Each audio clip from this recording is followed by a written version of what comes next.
नमस्कार, सुप्रभात, good morning Bihar. स्वागत है आप सभी का। मैं आपके साथ हूँ सुनील बॉबी। हम आपको बिहार के हर खबरों से आज कराएंगे रूबरू, चाहे वह बात सरकार की हो या जनता की सरोकार की। हर खबरों से आपको कराएंगे रूबरू।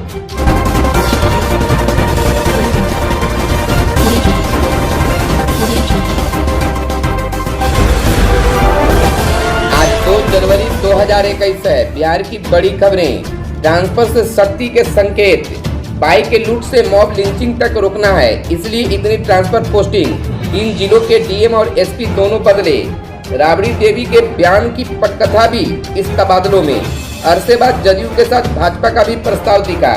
बिहार में आईएएस आईपीएस का प्रमोशन हो रहा था। नई पोस्टिंग भी तय थी, लेकिन राज्य की नीतीश कुमार सरकार ने प्रशासन के साथ पुलिस महकमे में ट्रांसफर पर खूब माथापच्ची की। चुनाव के बाद बाइक लूट से मॉब लिंचिंग तक की घटनाओं से सरकार की किरकिरी के कारण आईपीएस महकमे में 1 दर्जन जिलों में सीधा और बड़ा बदलाव किया गया है।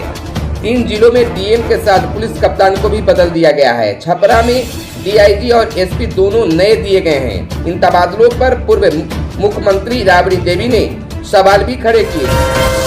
बीजेपी के दबाव में नीतीश। राबड़ी बोली, भाजपा के मन से सीएम कर रहे हैं ट्रांसफर, प्रमोशन। जदयू ने कहा, खुद रिमोट से चलती थी पूर्व सीएम, अब क्या बोलेगी। नीतीश को महागठबंधन में शामिल होने के ऑफर पर राबड़ी सहमत। कहा, जगदानंद अन्य नेताओं के साथ इस पर अंतिम फैसला करेंगे। नीतीश कुमार को महागठबंधन में शामिल होने का ऑफर देने पर पूर्व सीएम राबड़ी देवी ने कहा है कि राजद इस पर विचार कर रहा है। पार्टी अध्यक्ष जगदानंद सिंह और अन्य नेता मिलकर फाइनल निर्णय लेंगे। उन्होंने यह भी कहा है कि भाजपा ने जो अरुणाचल प्रदेश में किया वह बिहार में भी कर सकती है, इसकी पूरी संभावना है। वहीं तेजस्वी यादव के बाहर रहने के सवाल पर उन्होंने बताया कि मेरा बेटा है, जहां भी जाता है काम से जाता है। मुद्दों से भागने के लिए लोग इस तरह के सवाल उठाते रहते हैं। इससे पहले राबड़ी देवी ने बिहार में अफसरों के ट्रांसफर और प्रमोशन को लेकर नीतीश पर तंज भी कसा। कहा, देश और दुनिया देख रही है भाजपा और जदयू के बीच क्या चल रहा है। भाजपा के सामने नीतीश कमजोर पड़ गए हैं। अधिकारियों का ट्रांसफर और प्रमोशन सीएम नहीं, भाजपा नेताओं के मन से हो रहा है। उन्होंने कहा कि उन्हें सीएम पद की शपथ लेने से पहले ही समझ लेना चाहिए था। भाजपा जिस तरह से दबाव में काम करवा रही है, नीतीश कुमार का उनके सामने कुछ नहीं चल रहा है। अधिकारियों के तबादले में भी यही हो रहा है। भाजपा चाहती है कि गृह सचिव आमिर सोबानी को भी हटाया जाए, इसलिए कई विभाग उनसे ले लिया गया। अफसरों के ट्रांसफर प्रमोशन पर सवाल उठाने के बाद पूर्व मंत्री और जदयू नेता नीरज कुमार ने राबड़ी देवी को उनके शासनकाल की याद दिलाई। कहा कि राबड़ी देवी को गवर्नेंस के मामले में दया की प्रतीक है। उनको इस पर सब कुछ पता भी नहीं रहता था। उन्होंने एहसास होना चाहिए कि जब महागठबंधन की सरकार चल रही थी और राजद का संख्या बल ज्यादा था, तब राजबल्लभ यादव और शहाबुद्दीन को जेल जाना पड़ा। ये सब उनके रोल मॉडल रहे हैं। राबड़ी देवी जब मुख्यमंत्री थी तब खुद रिमोट से चलती थी। सीएम नीतीश कुमार से ज्यादा अमीर हैं उनके बेटे निशांत। नीतीश के बैंक में करीब 34,000 रुपए जमा हैं, जबकि उनके पुत्र निशांत के पास वर्तमान समय में 28,297 रुपए नगद हैं और विभिन्न बैंकों में फिक्स्ड या जमा के तौर पर 1 करोड़ रुपए हैं। बिहार के मुख्यमंत्री नीतीश कुमार सहित उनके मंत्रिमंडल में सहयोगी मंत्रियों ने अपनी संपत्तियों के बारे में भी घोषणाएं की है। इन घोषणाओं पर गौर करें तो मुख्यमंत्री से उनके मंत्रिमंडल के कई सदस्य ज्यादा अमीर हैं। यही नहीं, नीतीश से उनके बेटे निशांत भी ज्यादा धन्यवान है। साल 2010 में नीतीश सरकार ने सभी मंत्रियों के लिए प्रत्येक साल की पहली तारीख को अपनी संपत्ति का ब्यौरा सार्वजनिक करना अनिवार्य कर दिया था। मंत्री द्वारा मंत्रिमंडल सचिवालय विभाग की वेबसाइट में दिए गए अपने संपत्तियों के ब्यौरे के मुताबिक मुख्यमंत्री नीतीश कुमार के पास फिलहाल 35,885 रुपए नगद के तौर पर हैं। नीतीश के बैंक में करीब 34,000 रुपए जमा हैं, जबकि उनके पुत्र निशांत के पास वर्तमान समय में 28,297 रुपए नगद हैं और विभिन्न बैंकों में फिक्स्ड या जमा के तौर पर 1 करोड़ रुपए हैं। इसी तरह मुख्यमंत्री के पास जहां 98,000 के आभूषण हैं, वहीं निशांत 20 लाख से अधिक कीमत के आभूषणों के मालिक हैं। नीतीश दिल्ली के द्वारिका में 1,000 वर्ग फीट वाले एक फ्लैट के मालिक हैं, वहीं उनके बेटे के पास कल्याण बीघा में कृषि और गैर कृषि योग्य भूमि, बख्तियारपुर और पटना में आवासीय परिसर हैं। इसके अलावा मुख्यमंत्री से उनके मंत्रिमंडल के सहयोगी भी अमीर हैं। मंत्रिमंडल में सबसे अमीर मंत्रियों की सूची में मुकेश सहनी भी शामिल हैं। नए साल के पहले ही दिन राजधानी लखनऊ को पीएम मोदी ने दी बड़ी सौगात। प्रधानमंत्री शहरी आवास योजना में उत्तर प्रदेश को पहला पुरस्कार मिला है और यह पुरस्कार पीएम मोदी ने सीएम योगी को सौंपा। प्रधानमंत्री नरेंद्र मोदी ने आज नए साल के पहले ही दिन राजधानी लखनऊ को एक बड़ी सौगात दी। पीएम मोदी ने लाइट हाउस प्रोजेक्ट के तहत लखनऊ के शहरी गरीबों को 1040 फ्लैट की सौगात दी।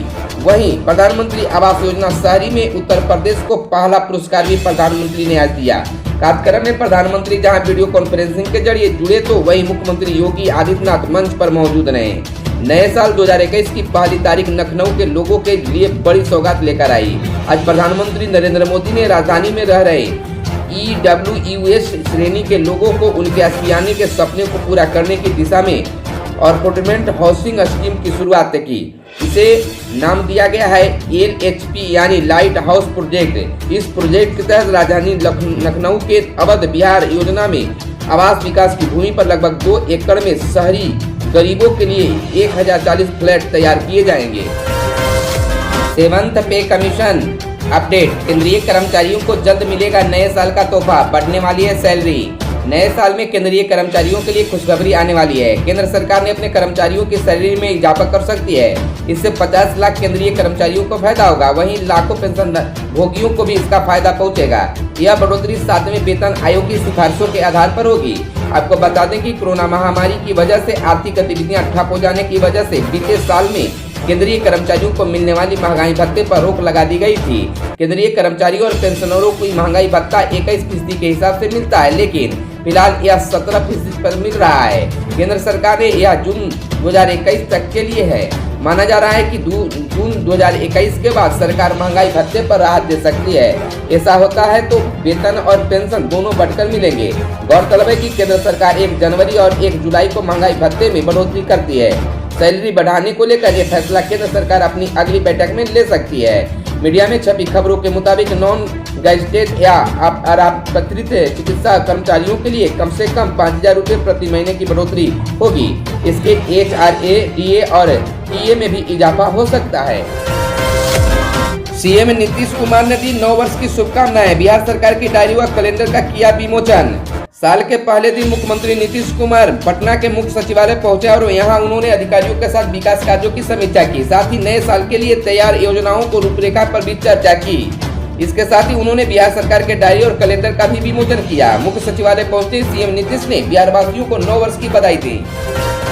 डिप्टी सीएम तारकिशोर प्रसाद का आया बड़ा बयान, कहा 5 सालों तक पूरा करेगी सरकार, जनता के उम्मीदों पर खरा उतरेगी सरकार। बिहार के उप मुख्यमंत्री तारकिशोर प्रसाद ने मीडिया से बात करते हुए कहा कि जो वादे जनता से किया है उसे पूरा करने का संकल्प लिया है। अरुणाचल प्रदेश में जेडीयू विधायकों को बीजेपी में शामिल करने पर तारकिशोर प्रसाद ने कहा कि यह शीर्ष नेताओं का मामला है। अरुणाचल की बात अलग है, वो कोई हिंदी भाषी प्रदेश नहीं है। बीजेपी और जेडीयू के बीच के संबंधों पर विपक्ष के सवाल पर डिप्टी सीएम ने कहा कि सरकार पूरे 5 साल मजबूती से चलेगी।